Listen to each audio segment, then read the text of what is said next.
Bismillahirrahmanirrahim. Assalamualaikum warahmatullahi wabarakatuh. Waalaikumsalam warahmatullahi wabarakatuh.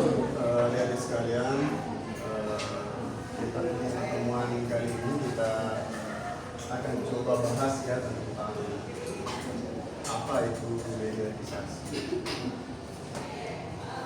Ini judul besarnya itu adalah mediatisasi realitas keagamaan dan manajemen intelektual keislaman melalui platform media. Jadi di mata kuliah agama dan media ini kita akan banyak membahas tentang bagaimana sih kaitan agama dan media. Kemudian pada ini saya rencananya pada pertemuan 6 dan 7 ini kita akan coba bahas tentang konsep mediatisasi realitas keagamaan itu. Kemudian bagaimana mediatisasi itu juga menjadi sebuah manajemen intelektual, kita sebutnya sebagai manajemen intelektual keislaman dalam konteks bagaimana realitas keagamaan itu juga menjadi hal yang sangat-sangat masif di media kita. Nah sebelumnya ini ada buku juga yang karya kami, di bukunya ada di sini, teman cetakannya masih tersisa satu ini. Tersisa satu cetakan. Ini salah satunya bersama ada kita kalian juga itu.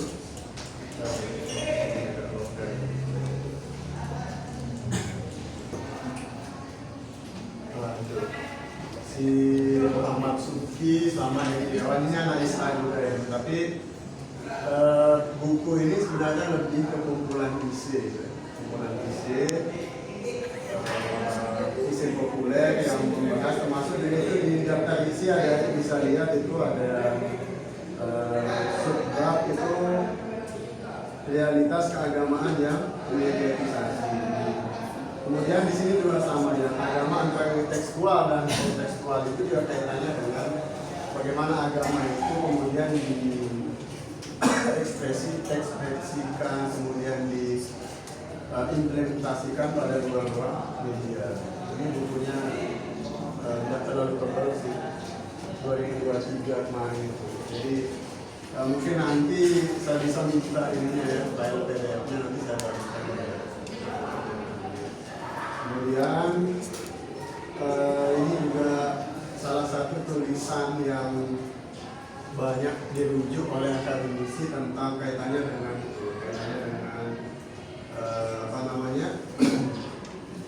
mediatisasi. Ini tulisannya Steve Harpert. Sebenarnya tulisannya Harpert ya, tapi dibaca Harpert. Ini salah seorang teoretisi media juga dari University of Copenhagen itu di Denmark. Jadi nanti sebelum lebih jauh juga kita bahas apa sih konsep mediatisasi itu. Jadi Harpert ini cenderung mengartikan atau mendefinisikan mediatisasi itu sebagai sebuah ahliwahana. Ahliwahana, silakan masuk. Ahliwahana atau transformasi realitas ataupun budaya baru yang sebelumnya tidak terpikirkan dalam realitas kemudian dimunculkan di media. Kemudian ini ada juga salah satu tulisannya dari Bot namanya ya. Bot ini orang Prancis ya. Di University of Prancis. Kajian The Bot itu lebih ke bagaimana masyarakat yang sudah termediatisasi itu kemudian justru bukannya mengambil menjadikan apa yang disajikan media itu sebagai sebagai tontonan, alih-alih justru masyarakat itulah yang menjadi tontonan. Dalam tulisannya dibuat ini. Buku juga ya. Kemudian ini ada juga tulisan saya ini. Tulisan saya sendiri ini belum dipublikasi ya, judulnya The Mediatization of Religious Reality and Islamic Intellectual Management Through Media. Hampir sama dengan materi kita pada pertemuan ini. Jadi ini naskah yang saya presentasikan pada konferensi Association for Indonesian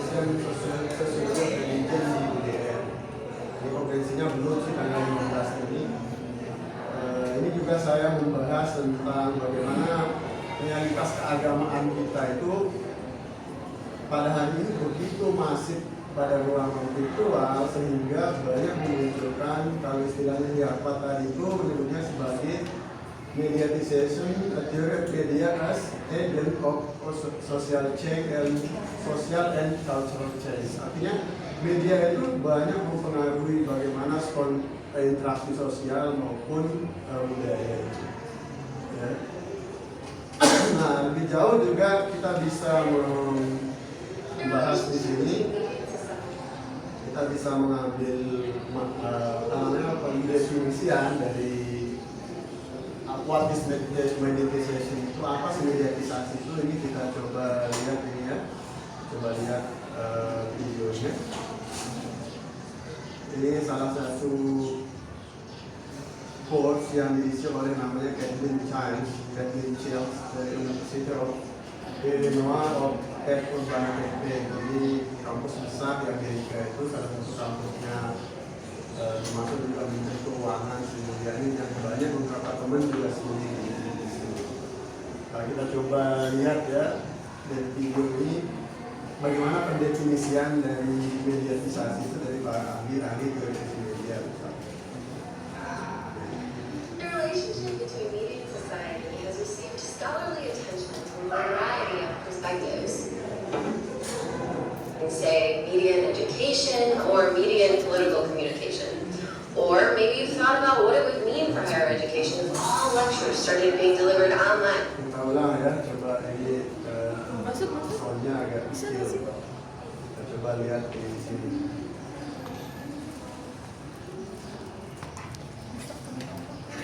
What is mediatization? Ini tidak terlalu panjang ya, sekitar 5 menit. The relationship between media and society has received scholarly attention from a variety of perspectives. Perhaps you've already studied the Saya catatkan kata-kata kuncinya ya. The relationship between media and society has received scholarly attention from a variety of perspectives. Perhaps you've already studied the links between, say, media and education, or media and political communication. Or maybe you've thought about what it would mean for higher education if all lectures started being delivered online in a format similar to this one. Mediatization theorizing is one framework through which we can explore the complex relationship between media and society. You're probably asking at this point, what is mediatization?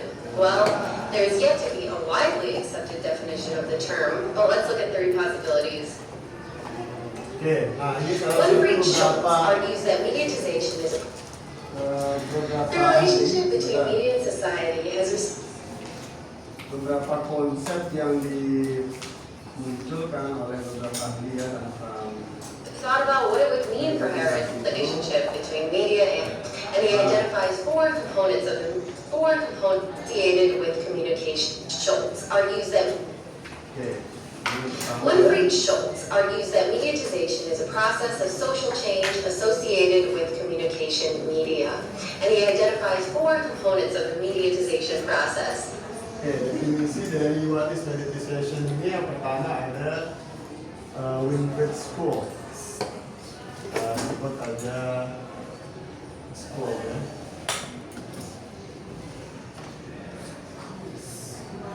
Ini ada 4 kata kunci dari Schultz ini tentang. The first is extension. So media extend human communication abilities spatially and temporally.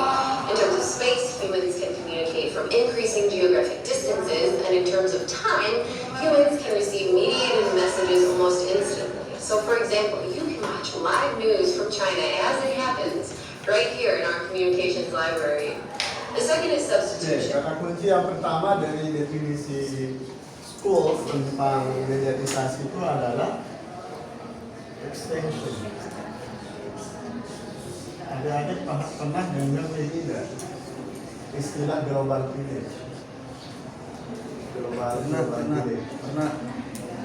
Artinya desa global itu ya. Kalau extension ini sebenarnya juga fungsi dari media itu sendiri yang oleh Marshall McLuhan menyebut media itu sebagai media is an extension of man. Media is an extension of man. Artinya media itu menjadi kepanjangan tangan dari manusia itu. Maksudnya apa? Kalau dalam pembahasannya Chaplin ini menyebut kata kunci dari extension itu adalah insani.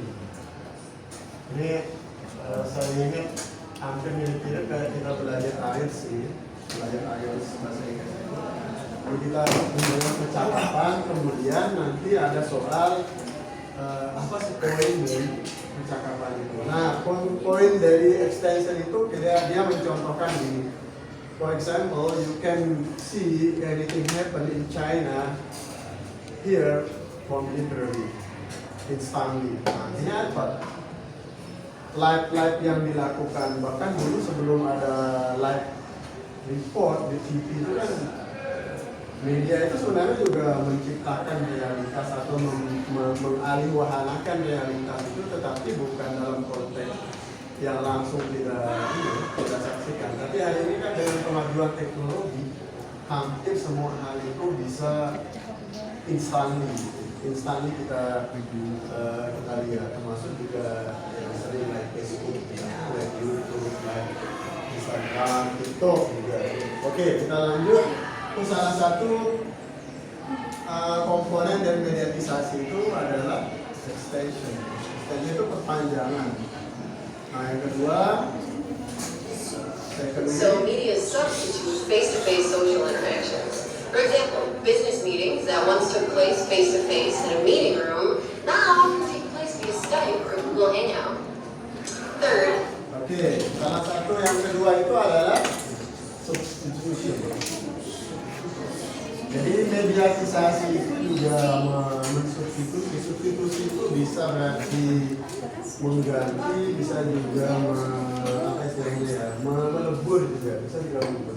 Nah, dia contohkan tadi bisnis, dalam konteks bisnis orang tidak lagi ngumpul rapat apapun itu langsung in person gitu ya, atau hangout di mana gitu. Tapi sekarang dengan kemajuan teknologi orang bisa melakukan meeting, rapat ataupun apapun itu melalui media virtual. Contohnya dengan Zoom, kemudian kemunculan Google Meet. Ya bahkan juga termasuk juga sebelum maraknya itu ada video call gitu. Sebelum ada WhatsApp, kalau adik-adik pernah dengar ada video call 3G itu dulu kan?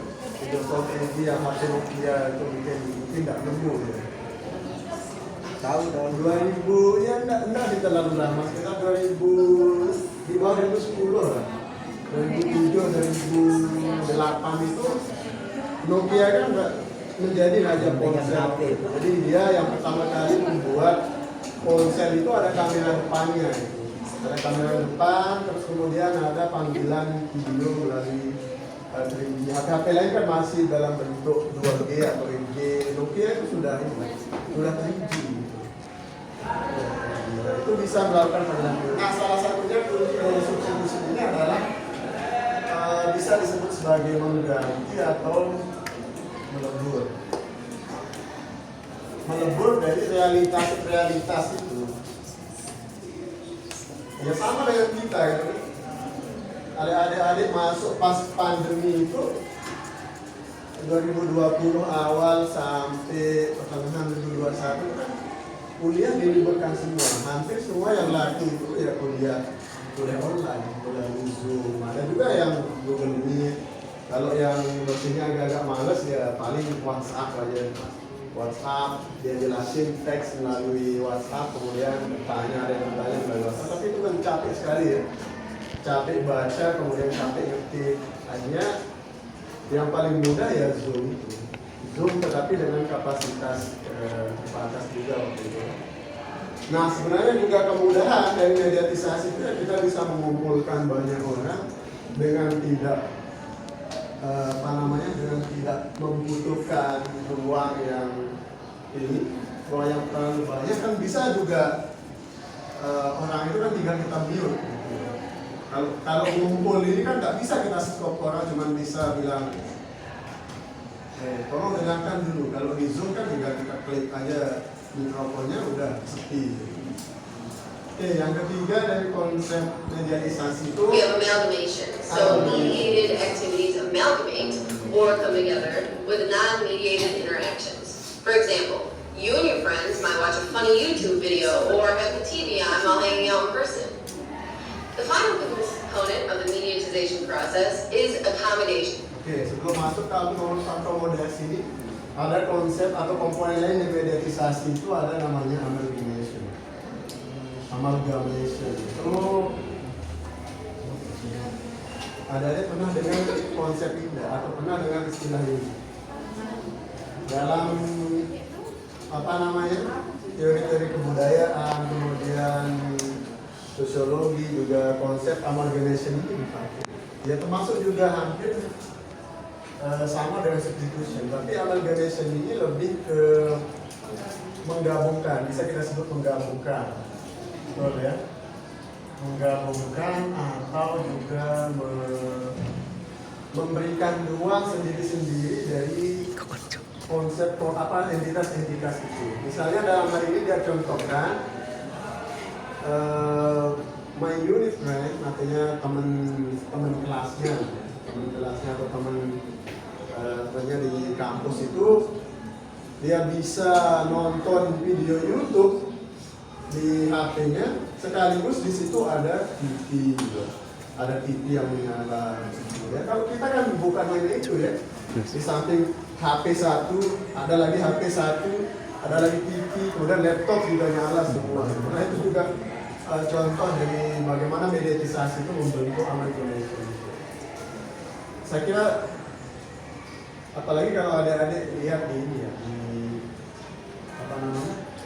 Kalau nongkrong di kafe, ada orang yang udah teh, kemudian laptop, dia pegang HP lagi. Dia pegang HP. Terus ada lagi capek tangan, itulah konsep amalgamation dan mediatisasi itu yang di satu sisi mungkin dia sedang meeting, sedang zoom dengan ini melalui laptop, di sisi yang lain dia sedang mengerjakan apa di tab itu, yang HP-nya mungkin sedang chattingan sama siapa.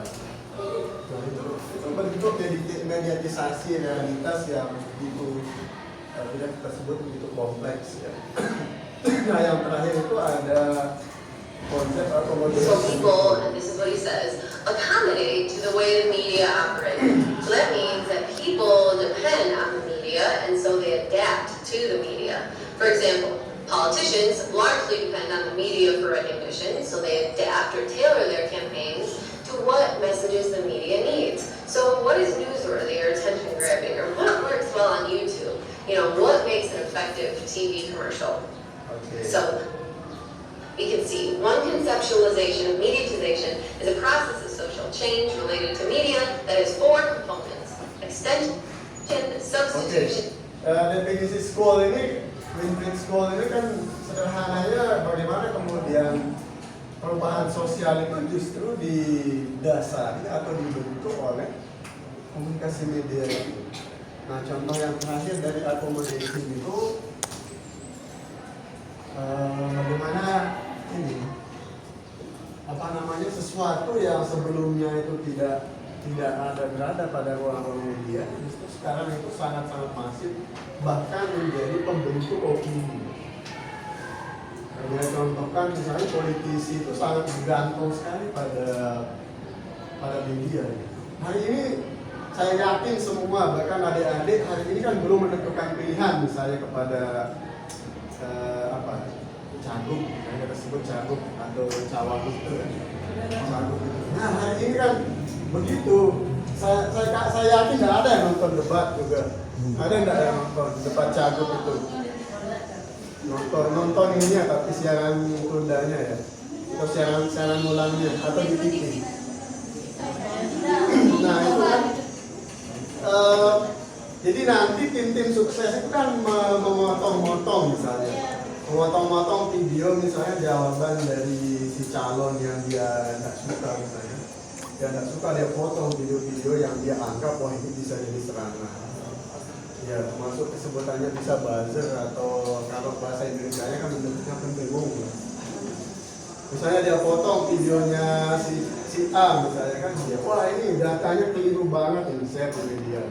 Orang-orang yang sebutannya swing voter itu yang belum menentukan pilihan siapa, itu kan kemudian ini calonnya ini nggak jelas ini, atau kemudian dia banyak mengkritisi misalnya, kemudian dia munculkan misalnya baik-baiknya dari, nah itu yang dimaksud dengan konsep akomodasi itu, bahwa dalam politik justru juga dari belakang. apa namanya media itu membentuk opini atau membangun narasi-narasi yang menggiring pemahaman publik.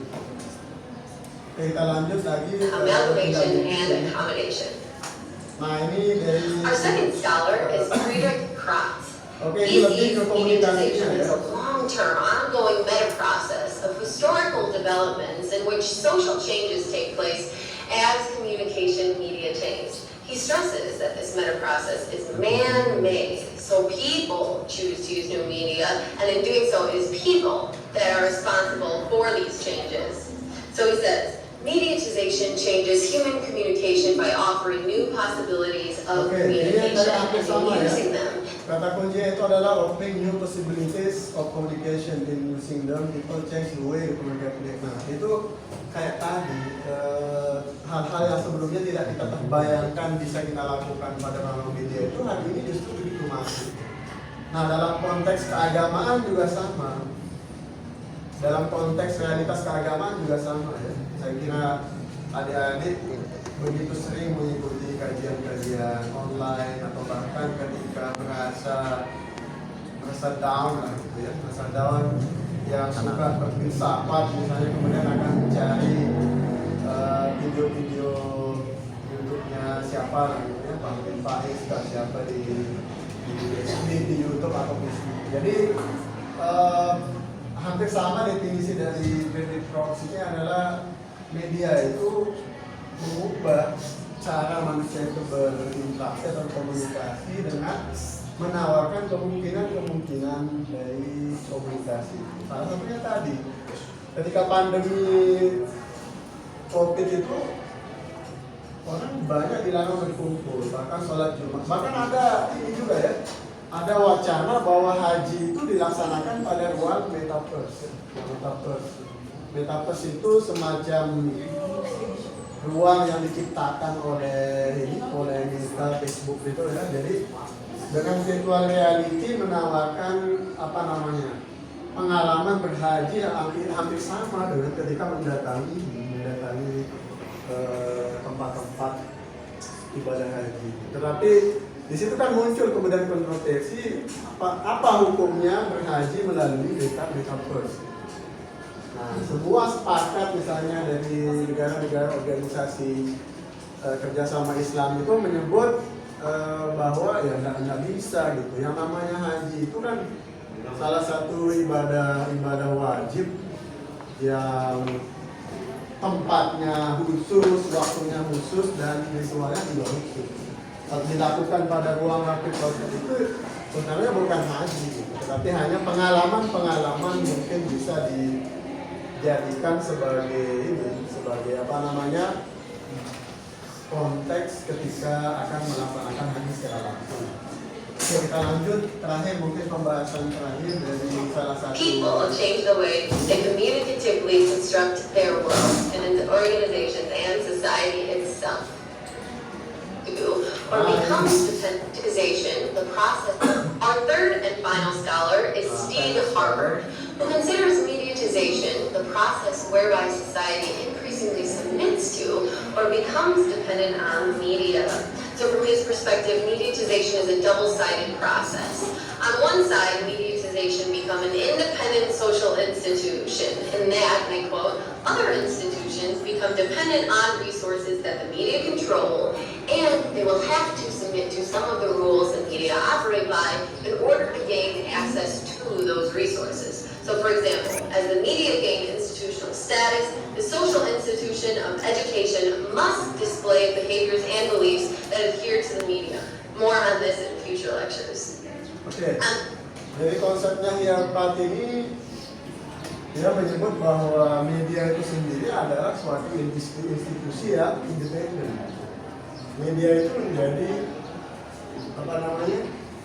Institution independen. Independen social institution. Media itu sosial independen institution.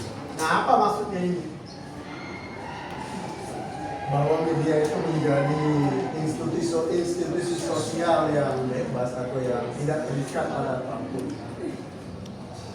Contohnya apa? Contohnya ya tadi bahwa media itu menciptakan realitas sendiri. Adik-adik misalnya ketika pergi ke suatu tempat yang dianggap belum pernah dikunjungi atau wow gitu ya. Foto berkali-kali, banyak-banyak itu. Tiba-tiba udah sebulan lalu dari situ, sekarang di-share. Bilang, wah, very great post. Nah itu kan, itu bagian dari contoh bagaimana media itu menciptakan institusi yang independen. Atau dalam hal ini juga seperti yang saya contohkan tadi, bahwa realitas keagamaan yang muncul kemudian adalah berbeda dari yang sebelumnya. Siapa yang hari ini misalnya ketika menanyakan atau ketika mempunyai pertanyaan pada persoalan agama misalnya gimana hukumnya pacaran misalnya, padahal dari dulu hukumnya itu aja yang dibahas. Hukum pacaran itu apa? Ada yang menyebutnya misalnya, wah ini sebagai motivasi. Ada yang menyebut, oh itu habis-habisin waktu. Ada ya. Dalam konteks yang lain, sebenarnya kan orang kemudian mengalihkan otoritas keagamaan itu ke otoritas baru.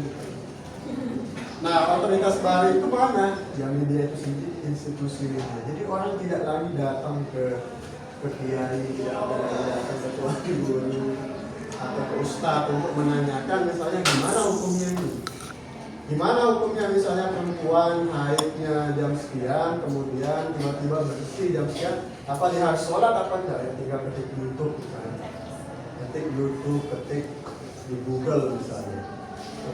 Padahal kan dulu orang kalau mempunyai permasalahan seperti itu datang ke kiai, datang ke tuan guru menanyakan mana hukumnya.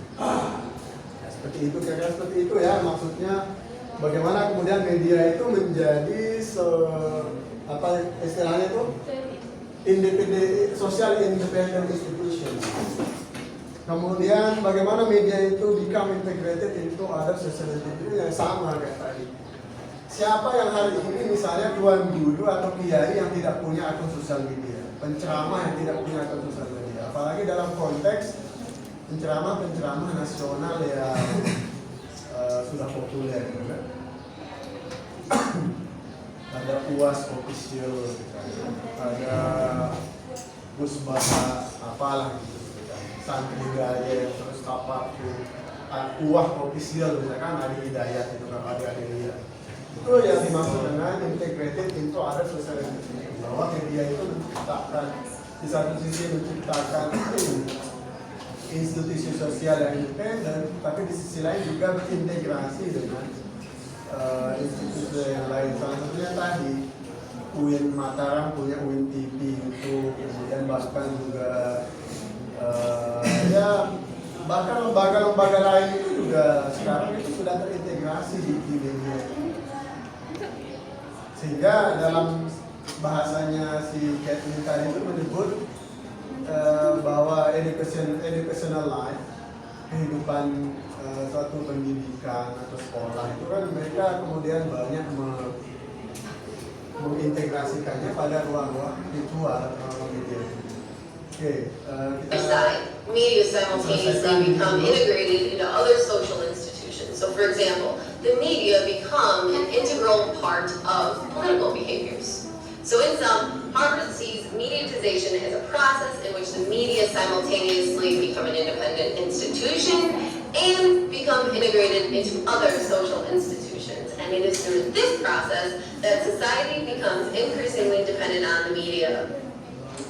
So, back to our question of what is mediatization?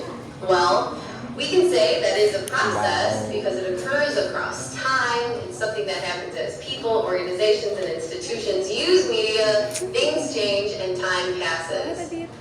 But aside from recognizing that mediatization is a process, let's hold off on committing to a definition. Throughout the rest of the course, we'll think about what the mediatization process entails and how it can be applied to a variety of social institutions. Stay tuned. Jadi definisi atau simpulan dari what is mediatization itu ya sederhananya kita sebut sebagai pengaliwahanaan, bisa pengaliwahanaan, kemudian juga bisa transformasi. Artinya mentransformasikan realitas kita yang sebenarnya itu kemudian dimunculkan pada ruang-ruang media. Karena dalam konteks pengaliwahanaan itu artinya apa yang sebelumnya kita mapan lakukan pada realitas-realitas yang sebenarnya, realitas nyata itu, tapi pada hari ini begitu kuat atau begitu masif justru terjadi pada ruang-ruang media atau virtual itu tadi. Ya contohnya yang tadi gitu. Dan hal itu pernah begitu masif terjadi ketika pandemi. Orang mengadakan tahlilan online, kemudian maulid virtual, apalagi yang kajian-kajian tentang kajian hukum kemudian dikaitkan dengan fenomena pandemi atau fenomena COVID itu. Gimana sih hukumnya orang sholat Jumat di suatu sisi, padahal di situ tidak ada COVID.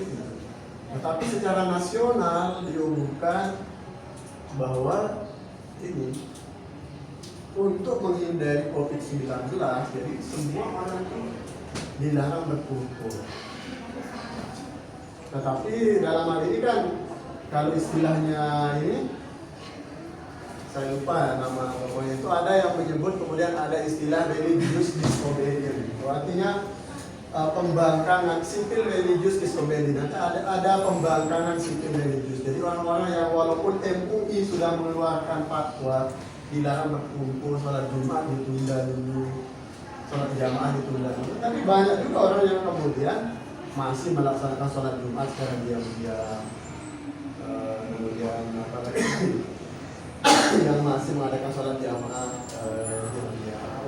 Kalau adik-adik lihat di India, di video-video Facebook, misalnya di India itu kan tarawih masih dilaksanakan secara jamaah, tetapi polisinya itu sudah nunggu dengan kayu di luar pintu masjid itu. Ketika keluar pas semua dipukul. Nah artinya sebenarnya di satu sisi media itu menciptakan realitas baru, tetapi di sisi lain juga sebenarnya ada bisa kita sebut ketimpangan atau apa. Salah satunya yang tadi itu bagaimana kemudian orang yang merasa perlu mengekspresikan religiusitas itu mengabaikan aturan-aturan yang sudah ini. Oke, salah satunya juga sebenarnya ada banyak lagi ini, tapi kita salah ini juga institusi mediatization ini lebih kepada bagaimana institusi itu kemudian berintegrasi dalam konteks mediatisasi. Tetapi kita tidak akan bahas lebih jauh ini. Nah, sementara itu artikel saya juga yang ini, yang konteks bagaimana mediatisasi realitas keagamaan itu kemudian itu juga bisa kita sebut sebagai sebuah manajemen intelektual. Contohnya yang tadi kan, ada misalnya ada tahlilan virtual, misalnya pas wafatnya Azwadi Azra, kemudian ada juga hal virtual, haji online dan sebagainya. Ini semacam pembahasan dari naskah saya yang tadi itu, naskah tentang realitas keagamaan yang mediatisasi itu yang menciptakan realitas baru. Kemudian, nah ini sama yang tadi itu, bahwa konsep mediatisasi itu kalau menurut school itu justru sebagai proses perubahan sosial yang dipengaruhi oleh komunikasi media, kemudian dapat menyebutnya sebagai sebuah media itu menjadi agen atas perubahan sosial, ya, terus membahas yang tadi itu ya. Nah, dalam diskusi di naskah saya itu kemudian bagaimana ekspresi keagamaan di ruang virtual itu sebenarnya juga bisa kita sebut sebagai sebuah manajemen intelektual yang bisa bertahan lama, kemudian juga bisa menjangkau lebih luas. Nah, ini salah satu dampak positif dari mediatisasi itu. Jadi dampak positif dari mediatisasi itu salah satunya itu. Biasanya kalau kita melihat dampak itu kan ada dua, ada positifnya, impactnya itu ada positif, kemudian ada negatif. Ya salah satunya itu bahwa dakwah semakin luas.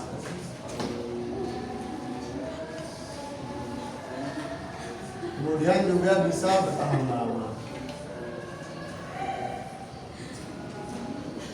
Dan salah satunya juga ya kemudahan akses.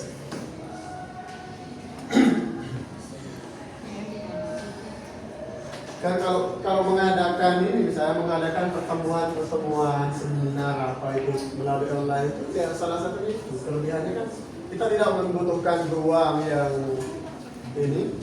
baik, tidak perlu menyiapkan kursi, tidak perlu menyiapkan ruangan apa, tinggal semua bisa masuk misalnya pada Zoom. Tapi kurangnya itu ya, tidak ada snacknya misalnya. Atau ya salah satu kelebihannya juga itu kan kita tidak perlu keluar dari rumah, dari kamar aja tinggal ada kuota internet, ada colokan ya udah. Atau ada juga yang gitu kan, karena ini seminar ini nanti ada sertifikatnya gitu. Ya, tinggal nyalakan Zoom, matikan video, matikan mic, tinggal tidur. Nanti selesai menjelang selesai kan ada absen biasanya di sini. Isi absen dapat sertifikat.